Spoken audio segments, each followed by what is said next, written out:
Hello. Thank you all for being here tonight.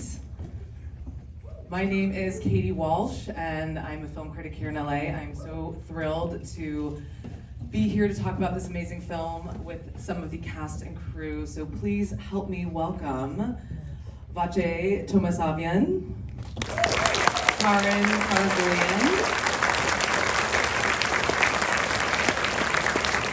Mark Eidelstein, the incandescent Mikey Madison,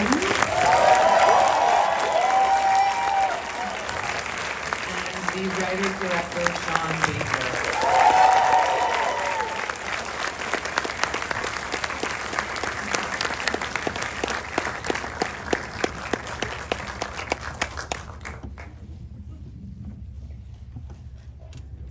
Hello, thank you all for being here. Congratulations on the film. It's such a special work of art.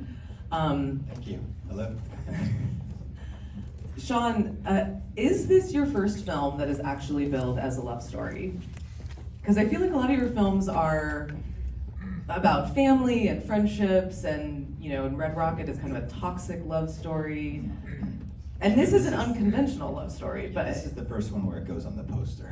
yeah, exactly. It's like in the trailer. Yes, because essentially the first hour is one. The first hour is a romantic comedy to a certain degree. I mean, using all the tropes of one at least, and so we're presenting the audience with that for the first, for the portion of the movie, and we thought we could also. This is how we're also going to draw audiences in. And is that what you set out to write when you started writing Anora, or what was the spark of this story for you?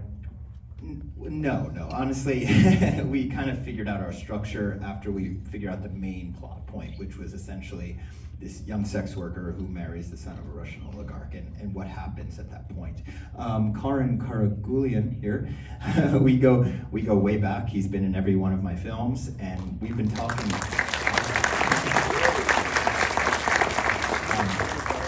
We've been talking about this for quite some time. Like after our third film together, we were thinking about doing this, so that goes back almost 15 years. And but we never figured it out until just recently.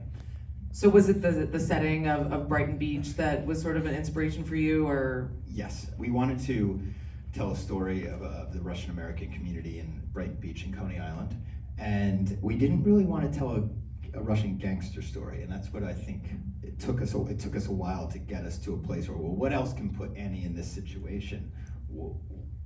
And I think I was on a Zoom with a consultant, and I was like, maybe she can't marry them into the mob. Oh, she marries into money of that degree. And my consultant laughed out loud, and so I knew we had sort of a high concept thing going on there. Yeah. So you do your own casting. Can you talk a little bit about finding this cast and specifically finding your Anora? Sure. Everybody came on in a different way. Obviously, Karen was attached to the project. From the start. Exactly. And then I saw Compartment Number 6 when I was at Cannes with Red Rocket.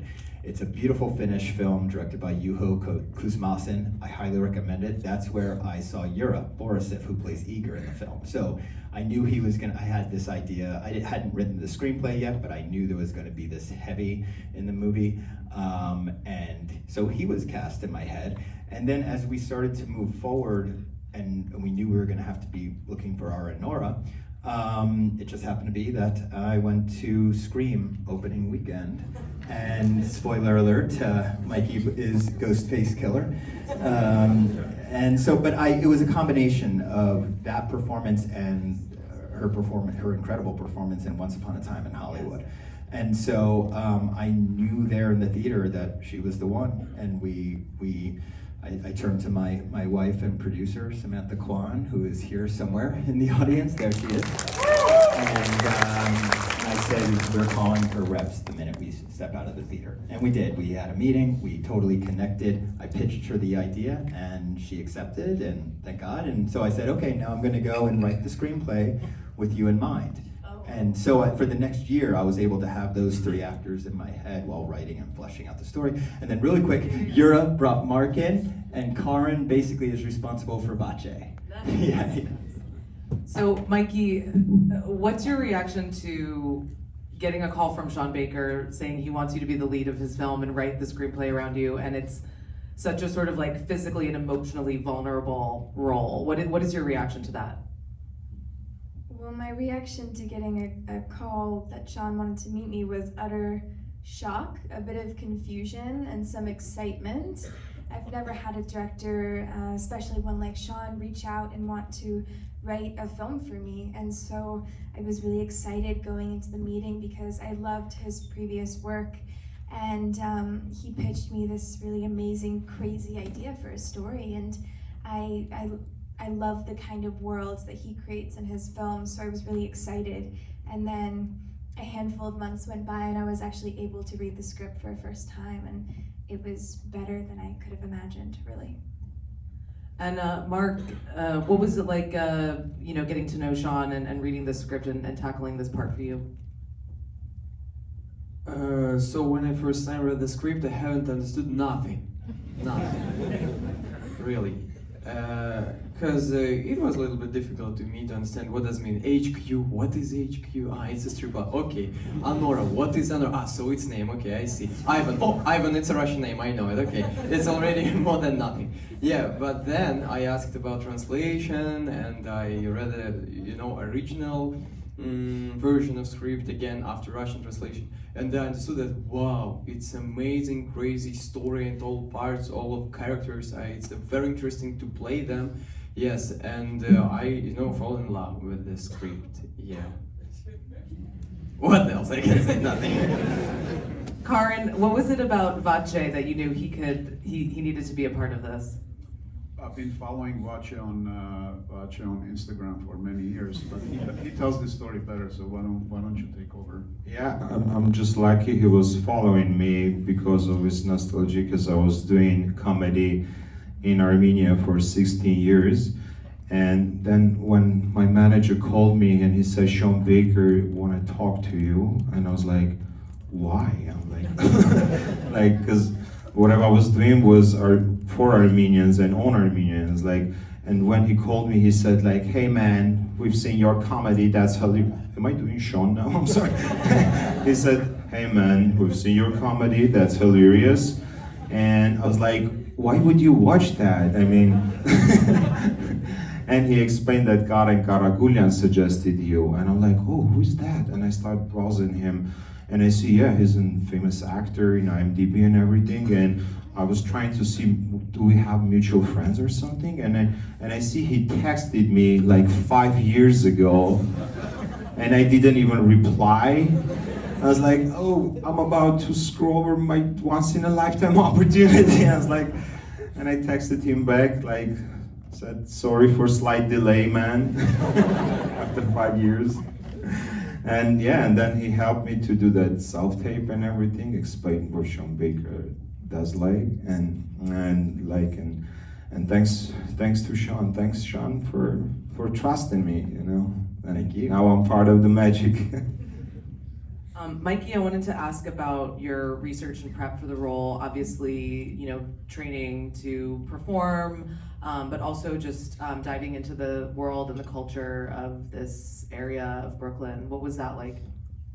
Yeah, this role required a lot of physical preparation, a lot of mental preparation and research as well. So in terms of research, I wanted to try to understand and get to know the sex work community as much as I possibly could. And so I read memoirs, I watched documentaries. We had some incredible consultants on the film that have some similar lived experience to my character Annie that I was able to talk to, pick their brains. I went to clubs, I got lap dances, I shadowed dancers, and I was trained by a really amazing dancer based in Los Angeles, Kennedy Schneider, who taught me to dance like a stripper, and she taught me how to twerk, she taught me how to do pole tricks and give a lap dance, and all of that was really important, and I think the most important thing I did though was talk to the consultants because they were able to offer so much incredible insight into what that kind of work is like. And then obviously I learned as much Russian as I could, the dialect too, which I wanted to be very specific to Brighton Beach and Brooklyn. So I did a lot of things, yeah. She choreographed that dance in the beginning of the film, yeah, and did her own stunts in the home invasion. She does it all. Mark, what was your preparation like to play Yvonne? Did you have someone in mind that you were referencing at all, or how did you make this character come to life? I trained a lot how to do backflip. I was in a bunch of strip clubs. I visited them. No, it's a joke. Mother, if you are here, it's a joke. No. I don't know. It's just my character is just magic of our set, result of magic in our set, because we talked about this guy with the Sean a lot, that it's a kid, and about his parents and about his pain, but after this, dialogues, you just became on the set in this magic atmosphere of absolute freedom. You're in the frame with a Mikey, and you know that Sean is, beside and close to you. You're with these guys, with the magic, these guys. Yes, and just my character just to try to burn, and now you can see him. Yes, just like this. This is the answer. Well, I wanted to talk specifically, because we have everyone here, about the extended sequence in the middle where, this is a very physical role for you, Mikey, but you're not just dancing, you're also beating these guys up very brutally. And it's this long sequence that we get to see play out, because it really is kind of this like transition moment where we go from like Pretty Woman to After Hours. And we have to see the characters like sort of like become, go from enemies to allies.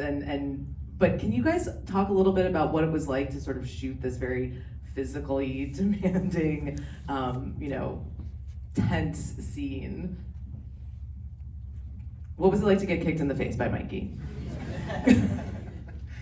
Yeah, that was amazing. I still remember that. I think it was much more fun for her to kick than for me to get that.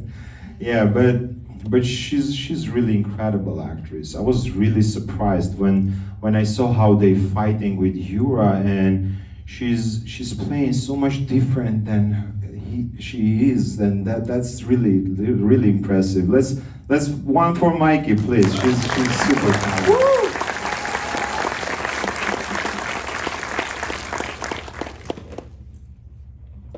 What about should I continue? Yeah. What's happening? 5 stars on Letterboxd, please. 5 stars. We wait for it. All right, let's do 4 favorites. No, I'm just kidding. What was it like directing it, Sean? I mean, it's Well, like all this chaos and all these moving parts, broken glass, like. Yeah, well, it was scripted to play out in real time. So it had to be approached in a very different way than you're approaching any of the other scenes or set pieces in the film. Continuity was obviously vital, and we scheduled for 6 days, I believe, and I think it took 8.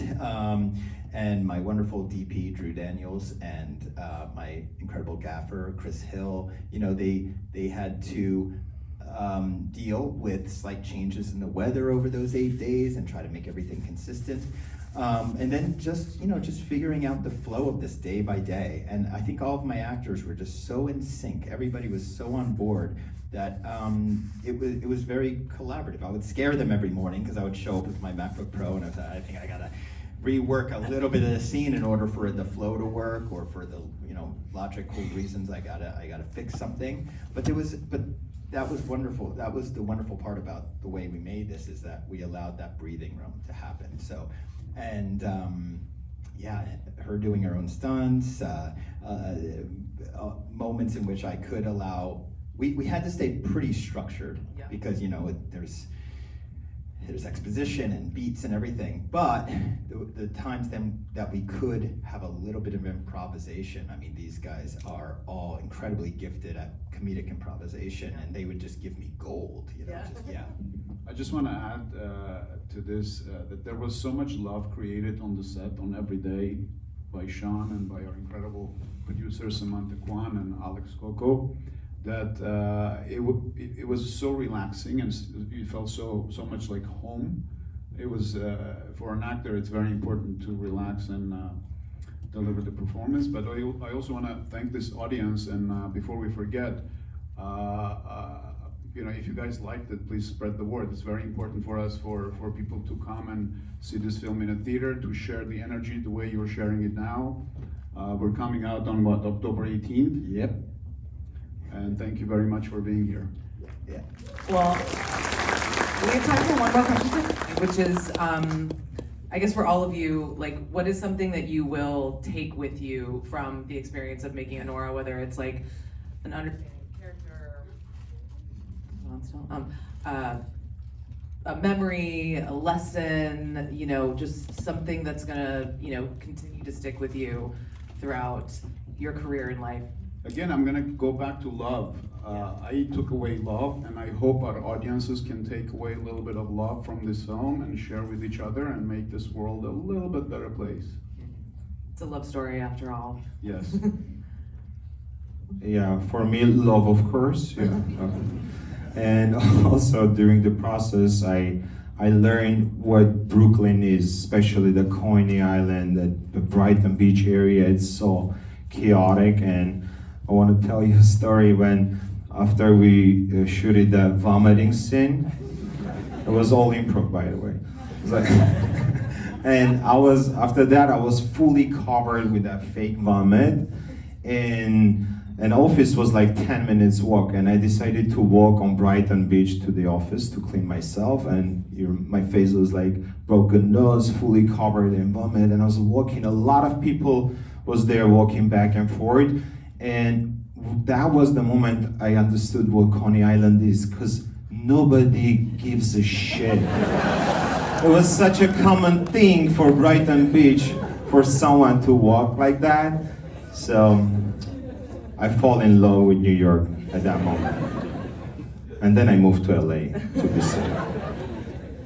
Mark and Mikey, anything you'll, take with you from the experience? Yes, the magic is real, is really real. Last time when I thought about it, I was a kid and it was Santa Claus in my house, and it was my dad. And already after this, it's like, no, magic is not real. And after this movie, I am again, believe in magic. Yeah. Making this movie, was so transformative for me, not just as an actress, but also as a person. I think it really reinvigorated my love for filmmaking and reminded me how I want to feel making movies going forward. I want to be as in love with the story I'm telling and the character as I was making Anora. And so I think it reminded me of that, and just how important collaboration is with your director. Yeah, and for me, very much the same stuff. I mean, it was such a collaborative experience, and I think it was so much time in prep. We had time to really develop these characters together and talk and discuss motivation, intent, etc. And it was really, for me, it was a blessing as a director to have an entire cast that just was so in sync and so dedicated. We all felt like we were just making something together instead of me as this director trying to make something for myself. It felt like we were making something for the team, and this is like one of the first times I felt that. It was really wonderful. Well, thank you all for being here. Thank you all for being here. Thank you, everybody. We have to dash. If everyone can sit and just stay seated, and we'll scoot out and just give us a little moment to run out. We gotta go to another appointment. You gotta go do another one now. Yeah. But thank you so much. We'll talk to you soon.